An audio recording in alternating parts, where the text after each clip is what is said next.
Jessica is accusing you of pushing her. I'm preparing a police report, so get ready." Robert's face was full of deep disappointment as he stared at me. "I would never do that. Jessica is." Before I could finish, I heard a loud thud and found myself sprawled on the floor. "Stop lying." It took a moment to realize Robert had punched me. I touched my face with a trembling hand and saw blood.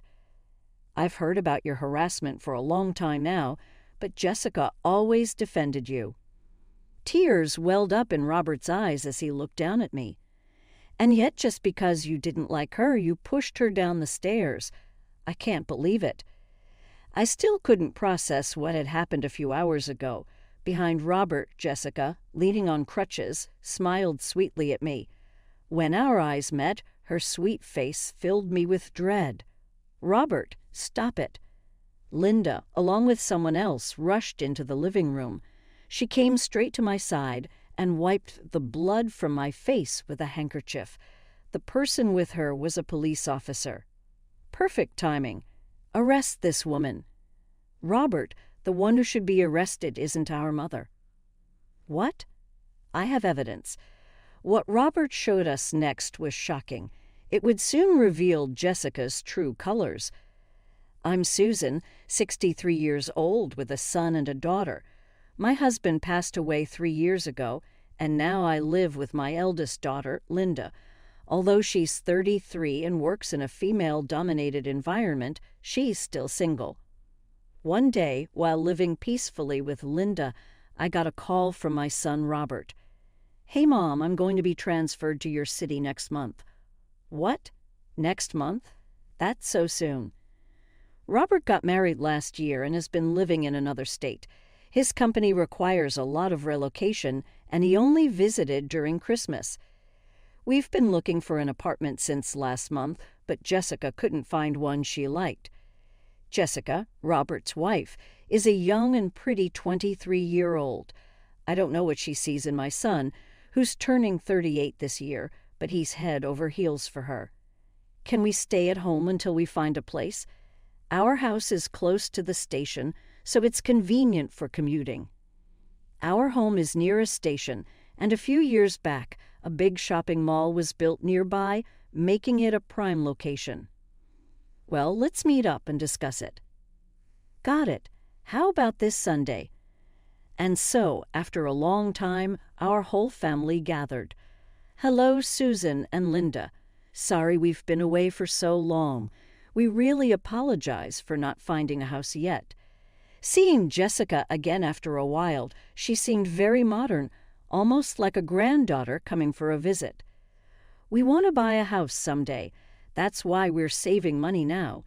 It's hard to find a place that's affordable and to our liking." She seemed more mature than I remembered.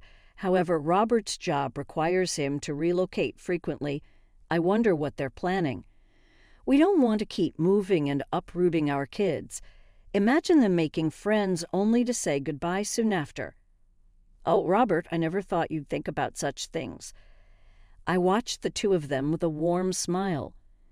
"I understand, but how about setting a deadline of 6 months? We have Linda here, and we have our own lives, you know." "I get it. We'll probably find a place before that. Is it okay if we cover half the living expenses?" "Oh, Robert, I'm going to look for a job nearby, so I have to contribute." I couldn't help but laugh. I'd always been concerned about Jessica, who's 15 years younger, but she seemed more mature than I'd expected.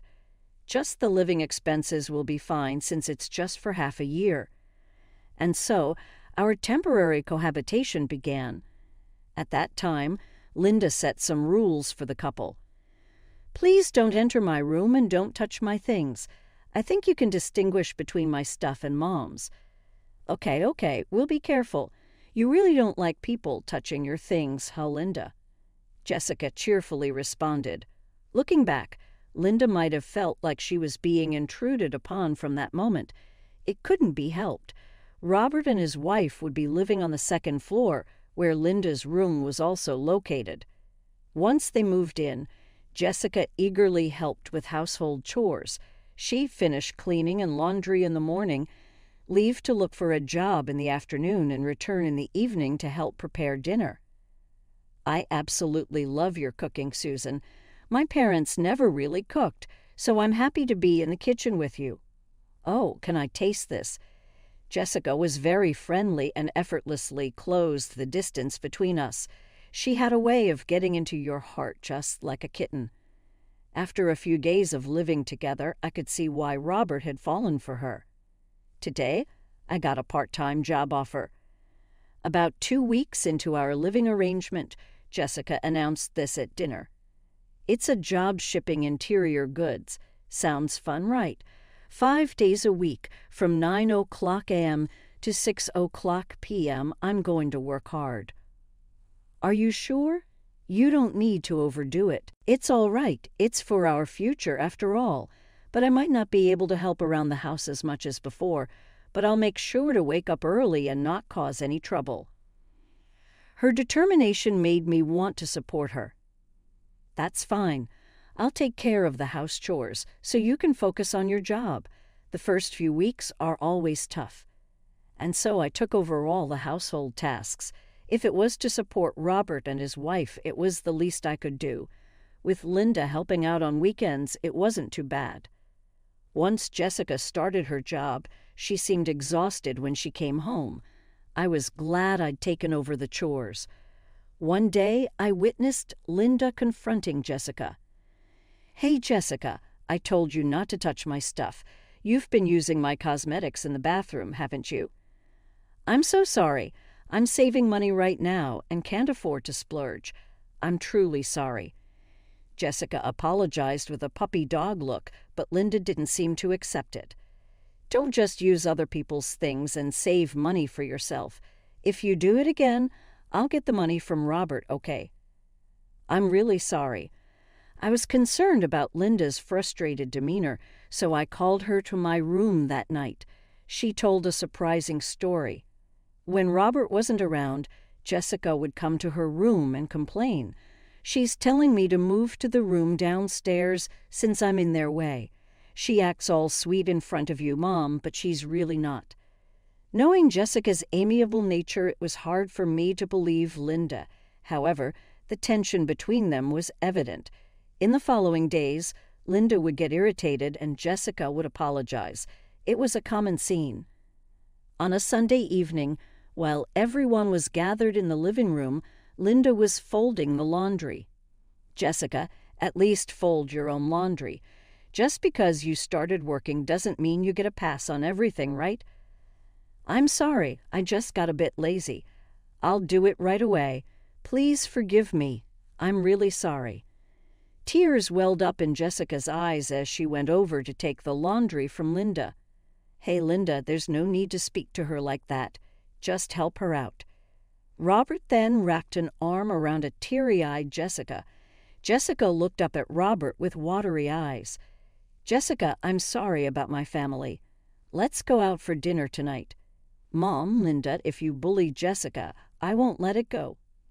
Saying this, the two left the house. "What's with them?" "Robert is just too soft on Jessica." "Ah, so infuriating." "Mom, let's go out for dinner tonight, too."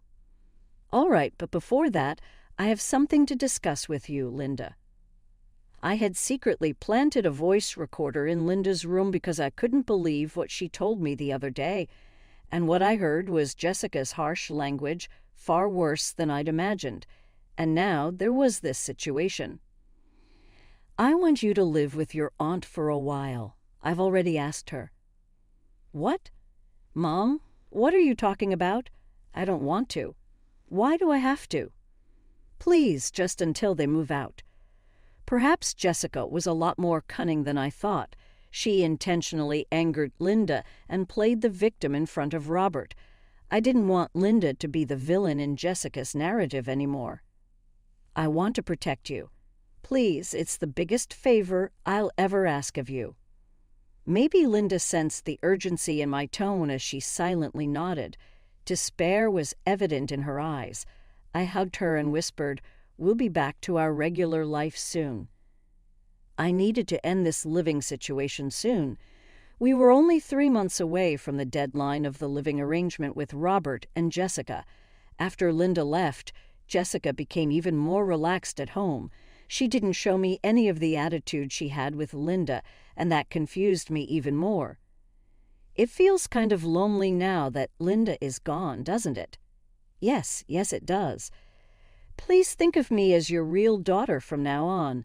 I think of you as my real mother, Jessica said with an innocent smile, but I felt mixed emotions. It sounded as if Linda would never come back. As days went by, Jessica began to act more and more spoiled, as if I really were her mother. Susan, I want to eat that tonight. Susan, can you iron this for me? Susan, let's go shopping together soon. To an outsider, we might have looked like a real mother and daughter. Once you let someone into your heart, it's hard to push them away for no reason. I continued living with Robert and his wife, feeling conflicted and uneasy. Around that time, whenever Robert was late from work, Jessica also came home late, and occasionally she'd say things like, "Susan, can you lend me some money?" I started to hold back my thoughts more and more, thinking, it's only for a little longer. Linda would visit on Robert's days off. Sitting with her, sipping tea, it felt as if we were still living together. Mom, I couldn't trust Jessica after I moved out. I had a private investigator look into her. She's a big liar. What Linda told me was shocking. Jessica was working only 3 days a week, and the other 2 days she was meeting a man, at least 2 men in fact. It seemed more like they were giving her allowances rather than being romantic relationships. But Linda said seriously, Jessica has someone else she truly loves. She seems to be giving all her money to this main guy. For Jessica, Robert might just be someone who gives her pocket money. I can't believe it. I was in a strange state of shock and realization, but I couldn't forgive her for involving and hurting my precious family. I'll gather more evidence and then talk to Robert. I don't want Jessica to do as she pleases, and I don't want Robert to get hurt. Linda seemed to feel the same way as me. I had been thinking I just needed to be patient a little longer, but that feeling was completely gone. I also needed to prepare for any unforeseen circumstances. Hey, have you guys found a place yet? It's almost the end of our agreed period. I hadn't heard much about their house hunting since we started living together.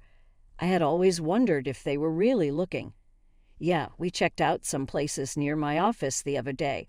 Found a few good ones, so Jessica and I will go for a viewing soon. That's good to hear. What? Robert, you said you'd leave it to me. I like it here.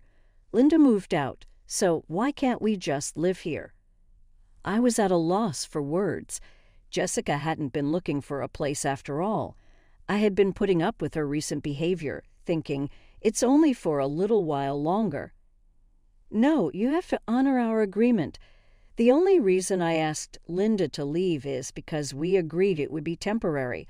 I can't ask her to endure this any longer. Well, there's no place better than this one. She probably didn't expect me to refuse. For the first time, I saw a disgruntled expression on Jessica's face. We can't stay here, okay?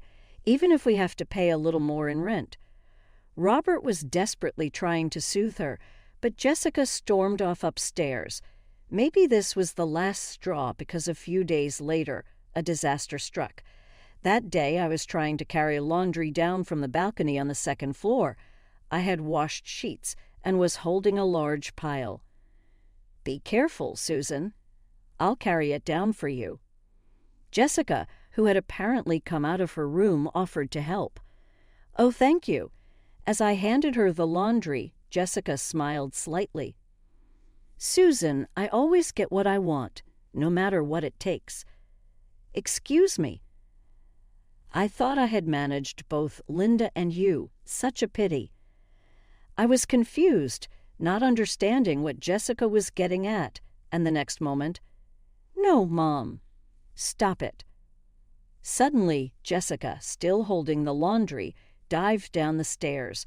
I stood frozen at the top of the stairs. It felt like watching something in slow motion. With a loud thud, Jessica tumbled down.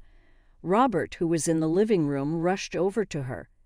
"Jessica, Jessica. Mom, call 911. Snapping back to reality, I quickly called an ambulance from my cell phone. When the ambulance arrived, Robert accompanied Jessica to the hospital. I remained paralyzed at the top of the stairs, alone in the house and still in shock.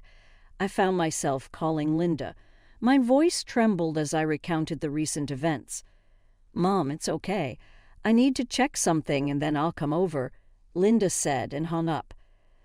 I don't know how much time had passed when I heard the front door open in the now dark house. I rushed to the entrance. "Robert, how's Jessica?"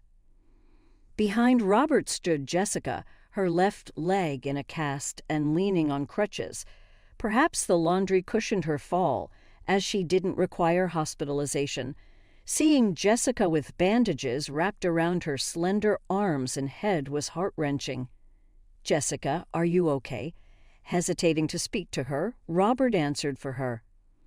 "What nerve do you have to ask that? What Jessica said, you pushed her.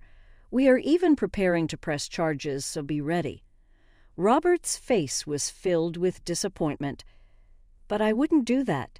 Jessica, just as I was about to speak, I heard a heavy thud and found myself collapsing onto the floor. "Stop lying." It took me a moment to realize that Robert had punched me. I held my trembling hand to my face and saw blood. "I've been hearing about your mistreatment of Jessica for a while, but she always defended you." Looking down at me, tears filled Robert's eyes. "And yet to think you push her down the stairs. I can't believe it." Even now, I still can't believe the events from a few hours ago. Behind Robert, Jessica, leaning on her crutches, met my eyes and gave me a sly smile. I felt a chill of fear at that seemingly innocent expression. "Look at this. There's no denying it." I heard Jessica scream. Robert showed me a video on his phone which captured Jessica falling from the stairs, and standing at the top, it looked like I was looming menacingly over her. "Robert, stop it." Linda entered the living room with someone. She rushed straight to me and wiped my blood with a handkerchief. With her was a police officer in uniform. "Just in time. Arrest her." "Robert, the one who should be arrested isn't Mom." "Huh. I've got evidence. If shown the earlier footage, anyone would see it as my wrongdoing. I was stiff with anxiety." Linda, alongside the police officer, reviewed the footage. "It's so clear from this angle. It looks like Mom pushed her." The officer beside her nodded in agreement. "But what if we look from a different angle?" At those words, Jessica's eyes widened in shock. Linda took out her cell phone to show. Linda said, "After I left the house, I had a hunch about Jessica, so I set up cameras all around the house." Wait a minute. Isn't that an invasion of privacy? "Oh, weren't you doing the same thing?" Jessica grimaced hearing that. From the footage on Jessica's camera, the angle was from below the staircase, from the opposite side, concealed between a family photo on the shelf. Being closer to the camera, the audio was clear as well. "Oh, is this a joke?" She jumped on her own. "It's scary." I got a call from Mom and checked the camera footage. Thanks to Linda, my innocence was proven. Jessica wanted to live here with her true boyfriend. After getting rid of Mom, she planned to get rid of you next, Robert. What? A few days ago, on the camera installed in Linda's room, Jessica was enthusiastically talking about her plans over the phone with her affair partner. After realizing the seriousness of this incident, Linda brought the footage to the police. "Robert, it's not what you think. I did all this for us, for you and me. You know she's got 2 other guys she's seeing, rich old men. I have pictures to prove it." "No, Linda is just trying to frame me. Robert, believe only in me."